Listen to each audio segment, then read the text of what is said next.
The International Day for the Elimination of Violence Against Women. Thousands have turned out from Paris to Santiago, and more events are planned. The day encourages awareness of abuse that's often not reported. Activists say the pandemic has worsened conditions for many women who experience domestic violence. And protesters have rallied in the Bangladeshi capital Dhaka, where activists say gender-based violence is a systemic problem. Tanvir Chaudhry has more. Feminist Across Generation, a women's group that's holding a protest rally in front of the National Parliament.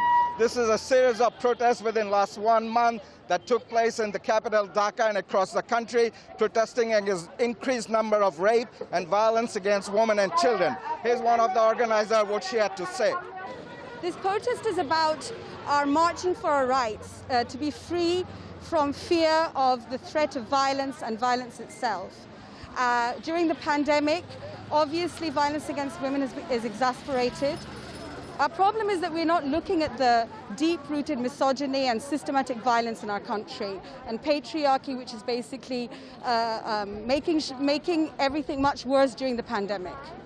Just between January and September, according to Rights Group, there's been nearly 1,000 cases of rape, nearly 4 a day. There's also a 32% increase in violence against women and children across the country. Women's Group and other activists are saying that government isn't doing enough, although they did come up with death penalty for rape cases last month, and at least 5 people were sentenced to death in a rape case. Now, across the country, this is spreading, and people are very vocal about it. They want this to be stopped. They want government to be very active. Otherwise, we'll see more of these protest rallies across the country in coming months.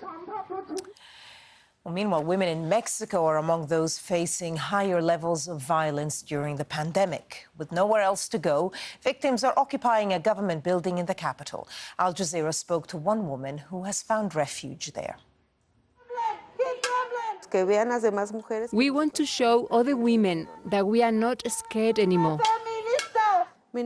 My name is Erika Martinez, and my daughters and I are victims of violence. On November 2nd, 2017, my 7-year-old daughter was sexually abused by my brother-in-law. She was 7, and my brother-in-law was 43. I reported it to the police, but I had to spend 2 years fighting for justice, just for the investigation against him to begin. We lost our home, our job, and everything we had. I started making dolls for women, and sadly, most of them told me stories of the sexual violence that they too had suffered. And when they learned what happened to my daughter, they said that they were proud of my struggle. The situation is worsening. Right now, during the pandemic, gender violence has increased. We believe the root of all of this is the inaction of the authorities, their apathy, their not wanting to work for women. We decided, together with other women, to occupy the building on September the 4th. The building has been converted into a shelter for women who are victims of violence, with their children. They can come here without being judged. On the contrary, they are loved, because we as victims understand them. All this changes you, and you have 2 options. You either stay at home, crying, or you go out and fight. I realized that if you want to change things, you have to go out. Go out and burn things, break things, go out and scream, because if not, no one sees you. No one hears you, and that apathy is the worst thing in the world.